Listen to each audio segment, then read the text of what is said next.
guys, Julian here, and today I'm going to be showing you how to make huge techno drums like Amelie, Charlotte DeWitt, and Dax J. To go along with this video, I've just dropped a new sample pack, which is called Definitive Techno Drums. The link is right at the top of the description.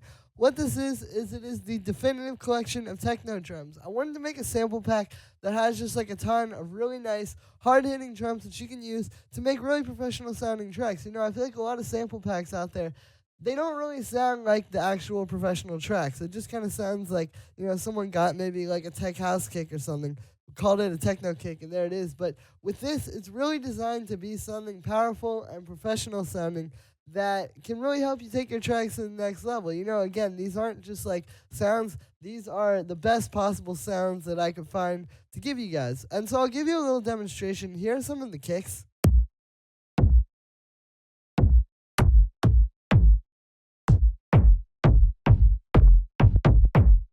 You can see these all hit really hard. What we've got here is we have 20 kicks, 20 hi-hats, 20 claps and snares, 20 percussions, and then 10 rides. And then on top of that, we've also got these drum construction loops. So there's 5 loops. I'll play those for you really quick.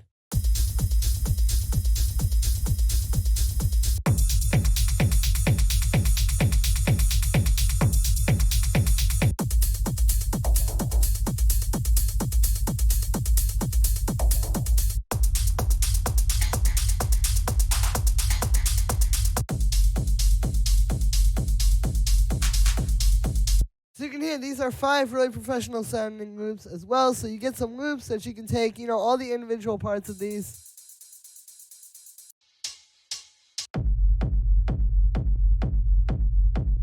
And use them on their own, or you can just use the loops as is. So you get those, you get the one-shots, and then on top of that, you're going to get the demo project file that we're going to be working with in this video, as well as 20 bonus rumble kicks where you get the rumble and the full kick and all of that.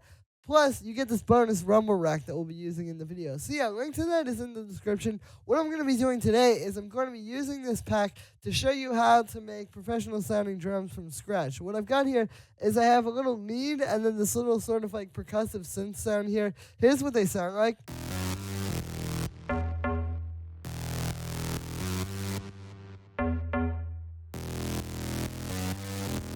So pretty simple and nice stuff, and we're going to be using this as something to build on top of for our drums. So what I usually start with is I'll start, like when I'm writing a track, I'll have an idea like this.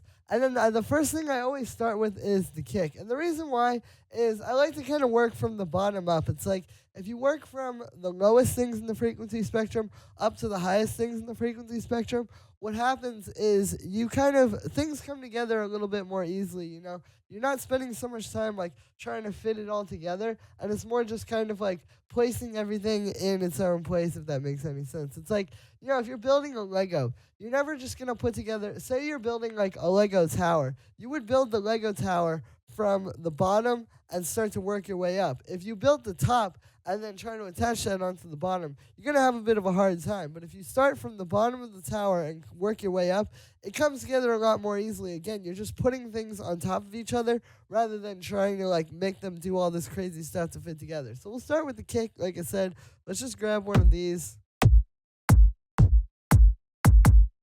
Let's take that one. And then I'm going to use the rumble rack that's included with the pack to give it a rumble. So we have our kick. We can put this in quarter notes first, actually.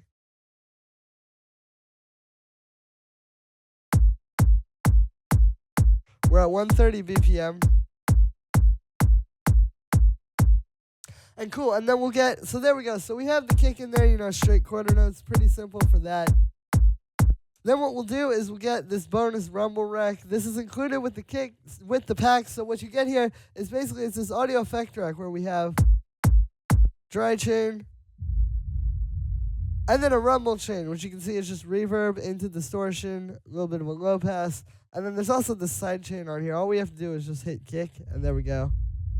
Just kind of makes it fit underneath it a little bit better.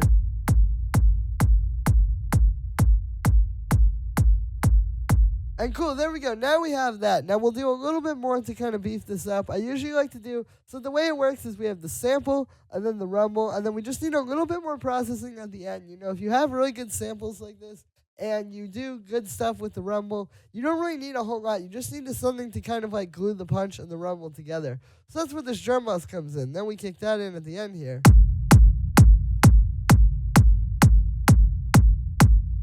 And we have this super punchy, hard-hitting kick.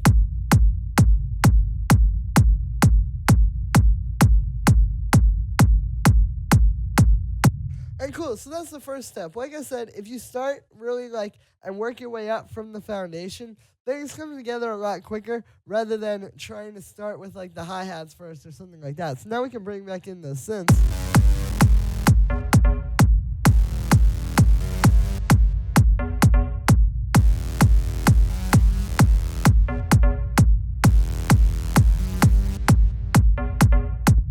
Cool, so then the next thing that I'll usually do from there would be to add some type of like hi-hats. You know, I like to kind of start with the most obvious things first. That's what I view as the foundation. So it's like we start with the low end, then we get in like the main hi-hat.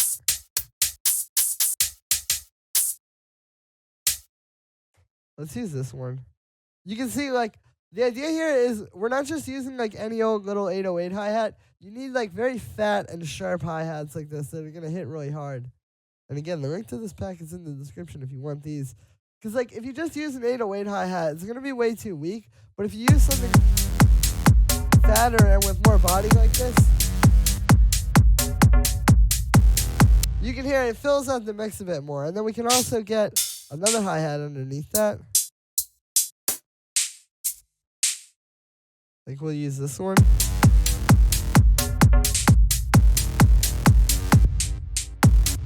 Shorten it a little bit. And then with this one, we're not going to have every 16th note. We're just going to do like that.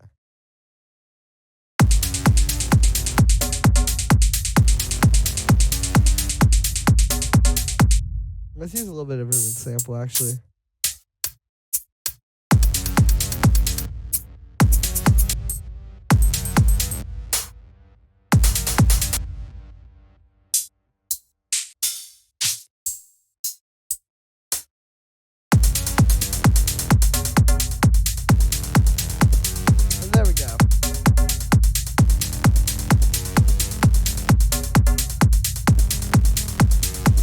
So I try to use two sounds that sort of fit together like this. You know, like this one's a bit bigger.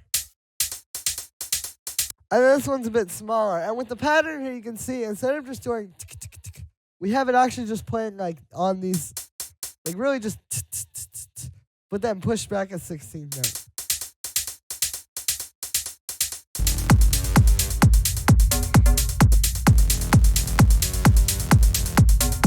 And then to add in a little bit of detail work, we can get like a little bit of a smaller sound like this one. And we can take it and just do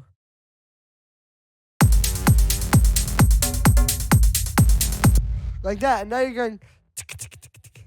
But it's with two different sounds. So it's like a simple way to add a little bit more detail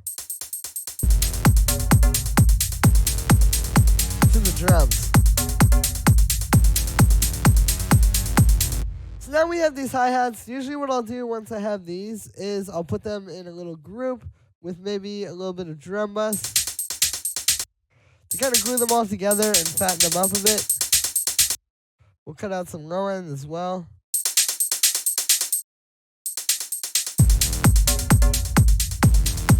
And you can hear this just kind of gives them that fullness to fit into the track a little quicker.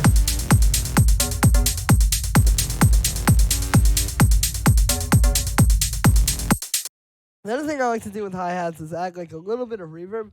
The idea here is like when you have a drum kit, like if you're playing your drums in live, you know, you would never, like whenever you're hearing drums, you're always hearing them in the same room together. This is why drum kits tend to sound like they fit together, is because you're always hearing the exact same amount of reverb on every single sound because it's always going to be in the same room. So if we take this reverb here and just put it down to maybe like 6%, we can kind of recreate this because now there's a little bit of room. And the hi-hats feel more together. It feels more like its own loop now.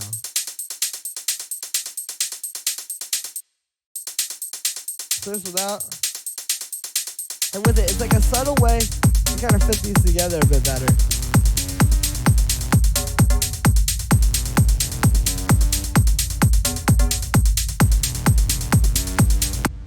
Alright, sounds cool. So then the next thing here would be to add a bit of percussion. I'm gonna go and get one of these claps. I like that one a lot. And we'll just kind of put this in.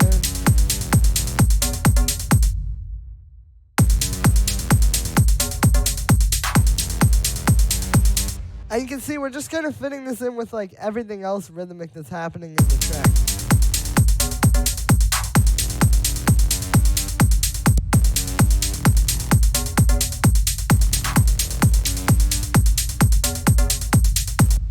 Alright, don't make that every 2 bars. You know, it's like, it's not just putting it in a random place. It's like, you have everything else and where that's happening in the track, and then you're kind of like making this fit around that. Like, we wouldn't have this just play like that. If we put this like right on the same notes as that, for example, it would kind of mess it up. But by having it there where like you get a second to kind of listen to it and think about it, and then it comes in. You know, again, it's just about making the track more cohesive rather than just having a bunch of things happen at once. We'll also put a little bit of echo on this. We'll do 16th notes.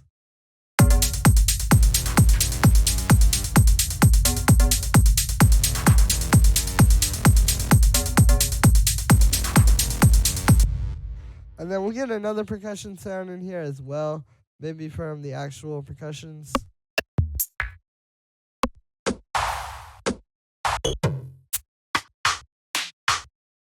Let's use this one.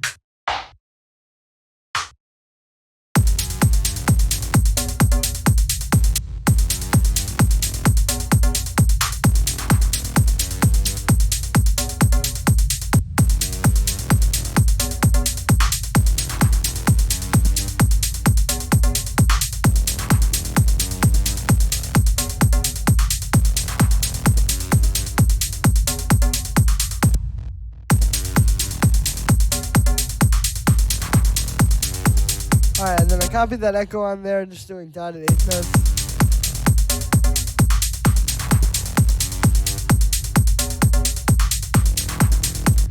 Sounds cool. Now I think we need one more percussion layer here, which is going to be, I'm going to go into the loops, and we're going to get one of these like percussion loops. Like one of these.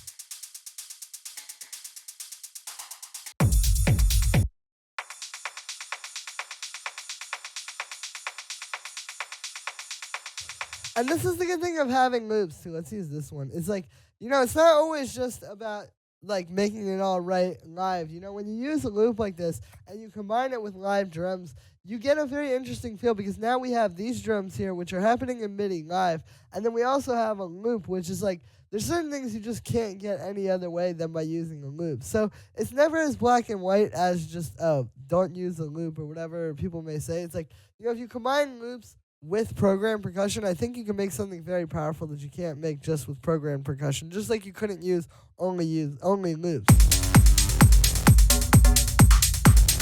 But you can hear what this is adding. Here's without it. And then with it.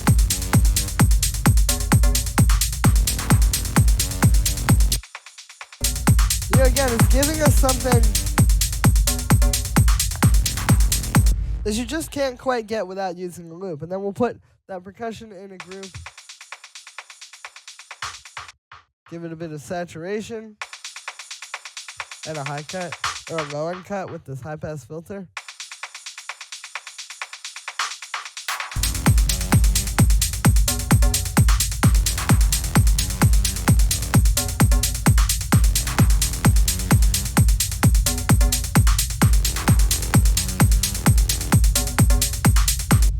And cool, there it is. That is how we go, making some techno drums from scratch. Now we have all the elements we need to turn this into a full techno track that sounds professional and sounds like an actual track that is getting released on these labels. So that's going to be it for this one, guys. I hope you enjoyed. As always, make sure to like this video as well as subscribe, and let me know what you think of this video in the comments. Like I said in the beginning, you can get this sample pack with all the 20 claps and snares, 20 kicks, 20 hi-hats, 20 percussions, 10 rides, 5 different drum construction loops with the full everything, as well as the bonus rumble kicks, the bonus rumble rack, and the project file from today's video. All of that is available right at the top of the description. If you guys want to support me, this is a great way to do it. And like I said, with this pack, you really get something professional and full sounding, and not just something that's just like some 808 or 909 drums with no processing, but something that's really going to help you take your tracks to the next level and make stuff that's good enough to get signed on these labels and get played out by these DJs that you want your tracks to be played with. So link to that, like I said, is right at the top of the description. I look forward to hearing that in your tracks. Thank you so much, everyone, and I will see you tomorrow with another video.